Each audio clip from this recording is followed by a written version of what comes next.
Hello everyone, welcome to my YouTube page. So I've thought about starting a YouTube channel so many times now. If you follow me on In Home with Reb, I do a lot of IGTVs and videos like that. So I thought I would jump on over to YouTube. Excited about that. Welcome to my YouTube channel. You'll notice the name of my YouTube channel is just under my name, Rebecca Kaufman. It's not just In Home with Reb because I do want to do some videos that are maybe not super In Home with Reb-ish. Who knows? But thank you for joining me. Thank you for choosing to watch this video. Thank you for supporting me in that way. It literally means so much to me. So I just wanted to film a little sit-down video and talk about why I started In Home with Reb. If you don't know or don't follow me, In Home with Reb is my Instagram page. I started it about 2 years ago. It is what I like to call homemaking brand or hospitality brand. I share all things that encompass hospitality or homemaking. I share a lot of food stuff.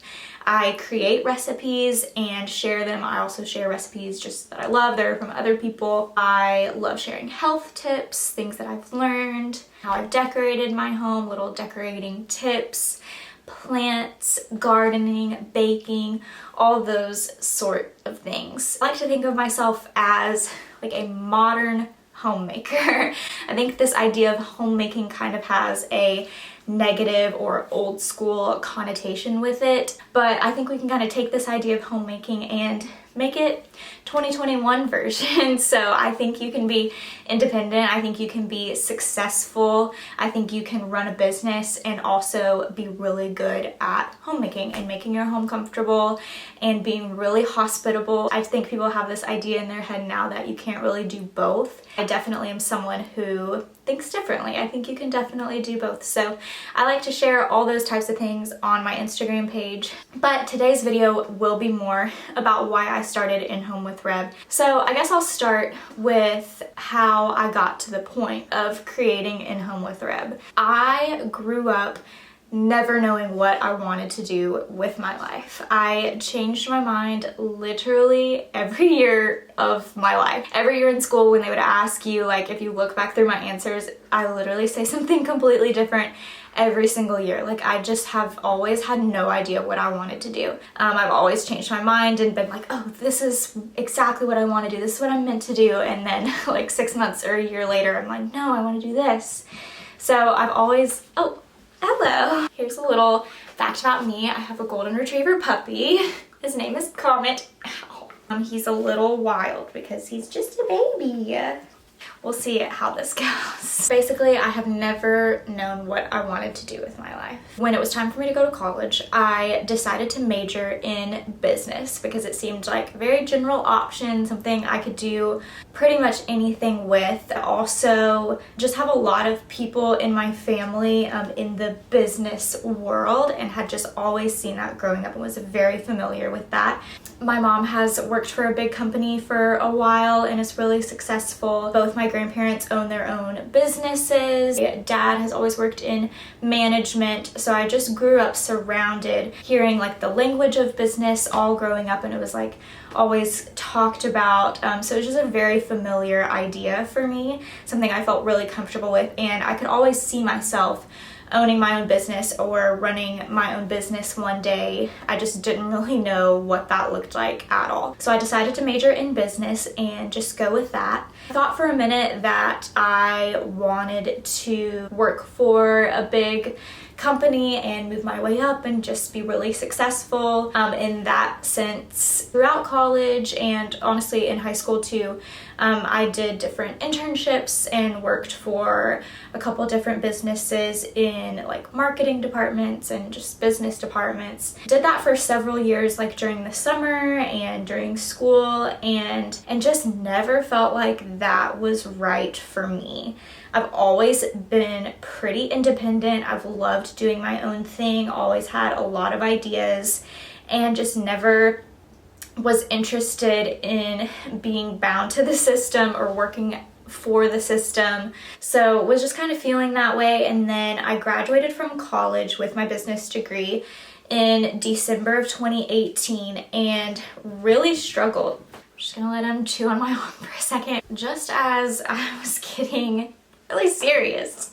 Basically, I graduated from college with this business degree and really struggled for at least the next year, being like, what the heck do I do with this? How am I gonna make it? Like, what am I gonna do for a career? Because all the options just honestly sounded horrible. Everything I'd ever done, I was not interested in doing at all. It just seemed like everyone else had it figured out, and there's all these expectations and pressure around having it like figured out when you graduate. And I just literally had no idea, because I knew what I did not want to do, but I did not know what I did want to do. A hard season for me where I really struggled with like who I was and what I was supposed to do and if I had a purpose or not, and why I just felt so different from everyone else and why I wasn't okay with settling. So I just decided to get a job in retail while I kind of figured everything out. So I did that for a while, and just kind of began soul searching and reflecting on what I felt like I was good at and what I enjoyed doing. I made a lot of lists, asked a lot of people, just always came back to this idea of hospitality. Throughout high school and college, I was always one to have all my friends over to my house or my dorm room. I loved cooking for people. I loved like making tea for friends or hosting parties. That was definitely like what I loved doing more than anything, and just felt like I was actually like pretty good at it, and people kind of looked to me as like the one to have everyone over, the one to host. So I kind of just kept coming back to that idea, and I was like, that is something that I actually really love. Like, I love being hospitable. I love cooking. I love like decorating my room and decorating my dorm room, and I feel like I'm good at it. So I just kind of took that idea and ran with it, and was like, why not just make an Instagram page and talk about those things that I love, also things that I'm like already doing anyways, like why not post about them? That's where In Home with Reb started, more of just a creative outlet, something that I could do that felt like was true to who I was as a person. I started immediately like sharing recipes that I loved. Now here we are 2 years later.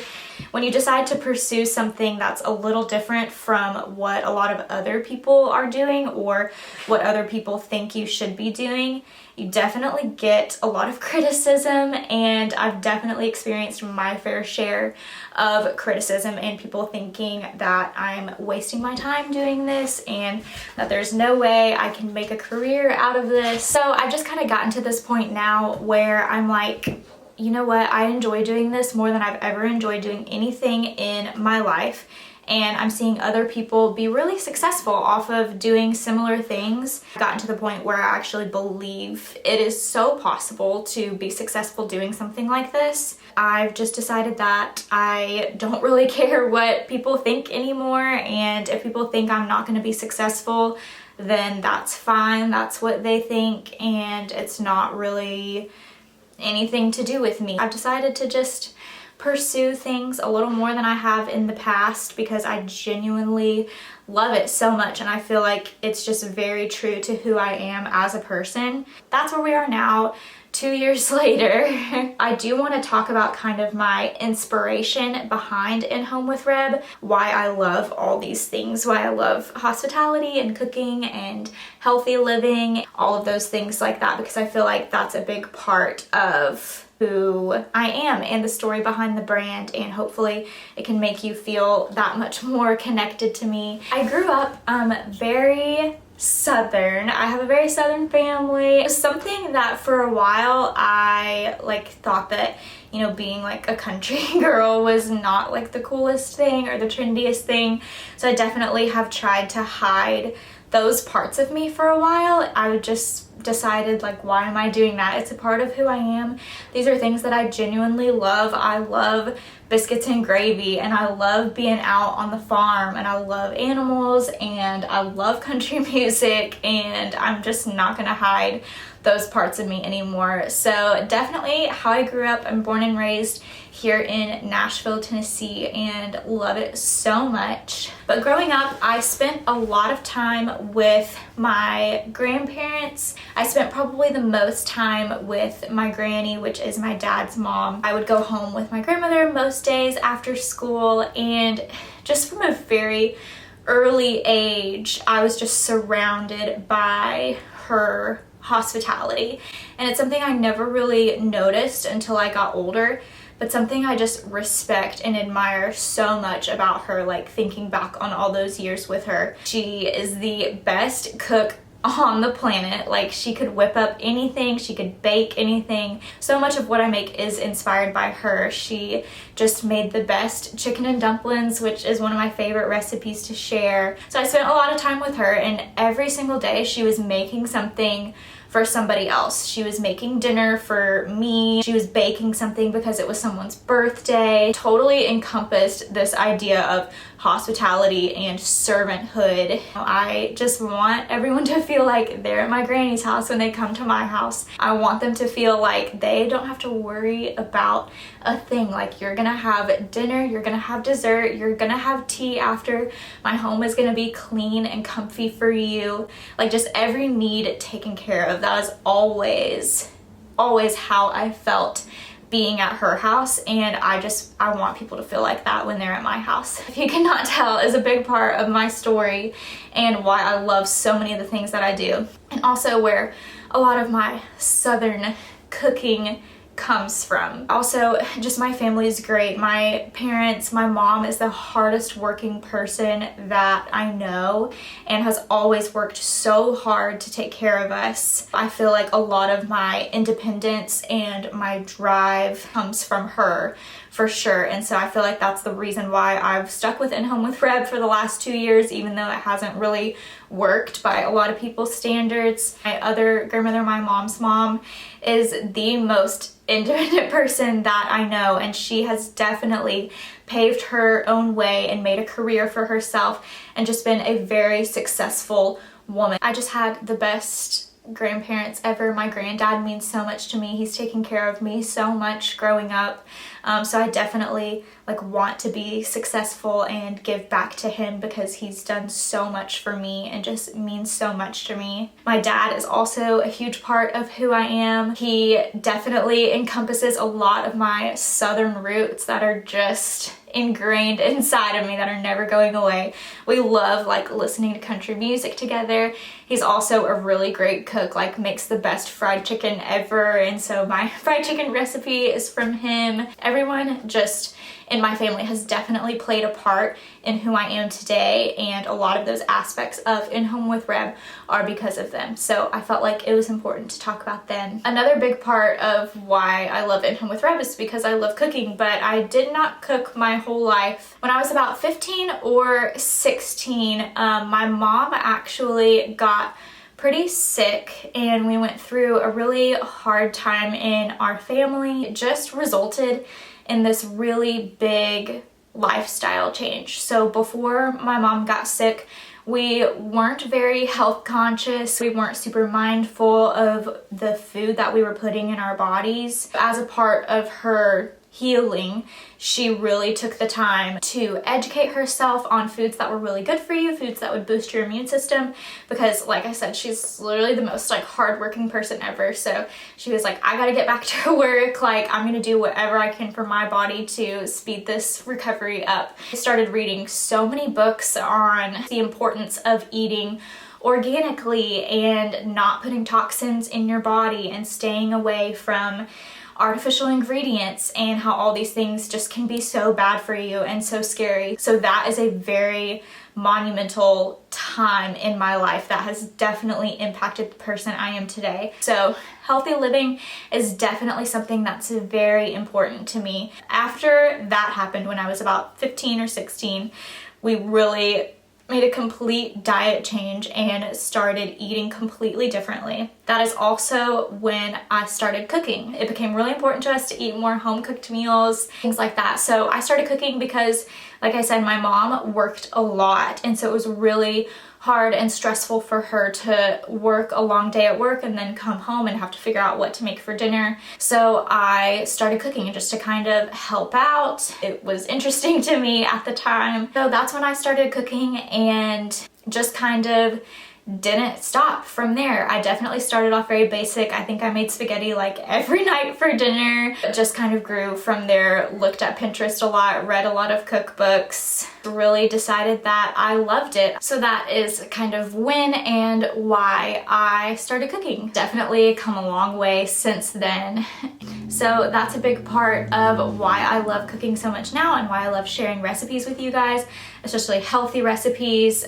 I saw firsthand how healthy living can really change your life. So I feel like just as I started loving a couple of aspects of hospitality or homemaking, like the rest came with it. Like it definitely all started with cooking for me, and then I loved cooking for my friends, and then I had my friends over all the time and I wanted everything to be decorated cute because I had people over all the time. I went to college and loved making tea in my dorm room for all my friends, and so I wanted to have a cute dorm room because people were over all the time. So I kind of established like my style and what I wanted things to look like and how I wanted people to feel when they came into my room, and that translated to when I got married over a year ago and just wanting to have friends over at our house and wanting to decorate in a way so that everyone just feels comfy and cozy when they come over, realizing that plants are a great way to decorate, but knowing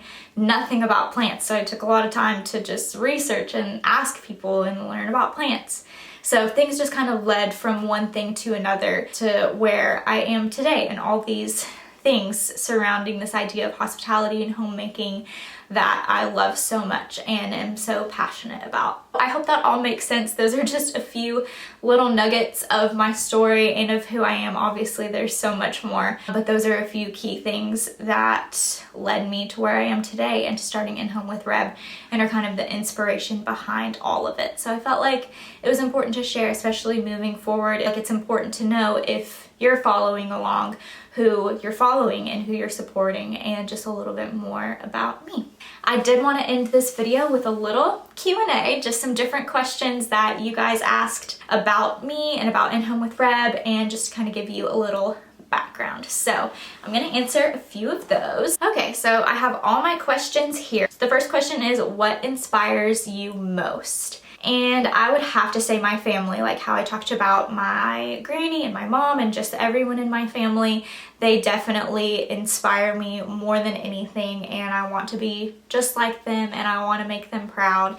So that is a lot of the inspiration behind everything I do, is my family. Next, what's your favorite meal to eat / make? Okay, my favorite meal to eat that I do not make are tacos. I mean, I do make tacos, but tacos are definitely my favorite food from anywhere, anytime. I could eat tacos breakfast, lunch, and dinner every day and be totally fine. My favorite taco places in Nashville are Taqueria del Sol, so good, on 12 South. I love their fried chicken taco. I also love Satco. They have a great fajita taco. Rose Pepper, they have great Mexican food. Just Moss Tacos, their fried avocado tacos, so good.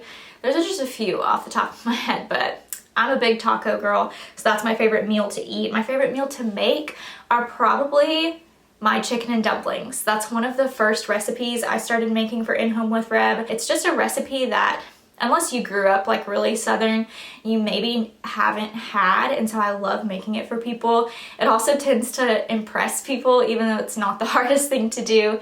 It's just a really fun recipe to make, and pretty much every single person loves chicken and dumplings. So that's my favorite food or meal to make.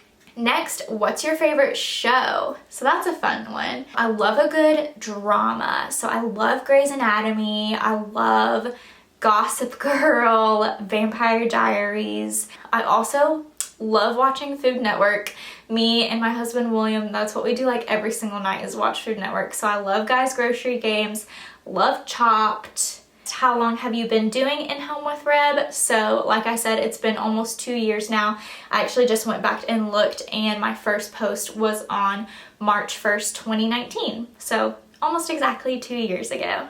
Who is your favorite chef? Wow. I really only know of like Food Network chefs because I watch them all the time. Wow. If you know Food Network and know who the chefs are, I really relate to Damaris. I forget what her last name is. If you watch Guys Grocery Games, you've seen her as a judge on there. I love her. She's a Southern girl from Louisville, Kentucky, I think, or from somewhere in Kentucky. So I really respect her Southern roots. I love her. I also love Guy Fieri. He's just so cool and out of the box. And I just love that. So those are my favorite, like, famous chefs. What is your favorite meal you've ever eaten? Oh my gosh, how am I supposed to answer that? Okay, when I think of that, I think of a meal we ate on our honeymoon. So we got married a little over a year ago, and we went to this Italian restaurant in Northern California because that's where we went for our honeymoon. And wow, it's just the best Italian place. It's called Don Antonio's, and they had a ravioli that I got for dinner, and it was like a sweet ravioli stuffed with, I think, butternut squash, and just had this cream sauce with some toasted pecans. And we went during the fall time because we got married in November, and so it was very fall and just honestly the best. A good pasta dish too will just blow me away every time, but that's probably my favorite meal I've ever eaten. Where do you get most of your inspiration? So someone also asked what inspires you most. Like I already said, definitely get most of my deep-rooted inspiration from my family, like I said. I also get a lot of inspiration from other people. I love like asking my friends what they think about what I'm doing or what I should do next. What is the hardest plant you've ever had to grow? So if you follow me on In Home with Reb, you know I have like, I think like 30 something houseplants now. I really love houseplants. I have a lot, but 2 different times I've bought this plant. It's called a Calathea or Calathea. I don't really know. And it's literally the cutest plant, and I love it so much. And so I've bought it 2 times. Both times I have killed it so fast, and I don't even know what I'm doing because I managed to keep everyone else alive around here. I've just had no luck with that one. So it's a pretty popular plant. If you see it, beware. What did you want to be as a kid? So like I said, I literally wanted to be like everything as a kid. I changed my mind every single year. Some different things that I could think of that I wanted to be were an actress. That was for a couple years. I wanted to be an interior decorator, which is funny because that's like what I love doing now. I wanted to be an animal psychologist. I went to SeaWorld and was like, fell in love with whales, and decided that I wanted to get a degree in marine biology and psychology and be a marine psychologist, which I love animals, so I guess that makes sense. Also wanted to be an artist for a while, wanted to be a religion major. Actually, that's what I came into college with, a religion major. I thought I was going to be a missionary for a while. Literally everything is what I wanted to be. I did not know it all. I think the last question is, how many plants do you have in your house? So like I said, I have a lot. I actually need to go around and count. I think last time it was like 33, and I've added probably maybe 3 or 4 since then. I don't know. I would say it's like between 35 and 40 houseplants now that I actually think about it. I feel like once you get on a houseplant journey and start buying them, like, it's just so hard to say no when you see something really special. I think that wraps it up for today's video. Thank you guys so much for watching. If you watched this whole video, thank you so much for supporting me by watching this video, for supporting me and following In Home with Reb or my personal page or anything. It really means a lot to me. It would also support me a lot if you would subscribe to my channel and like this video or leave a comment below. That really would be so awesome. Yeah, so thank you so much, and stay tuned for what's next.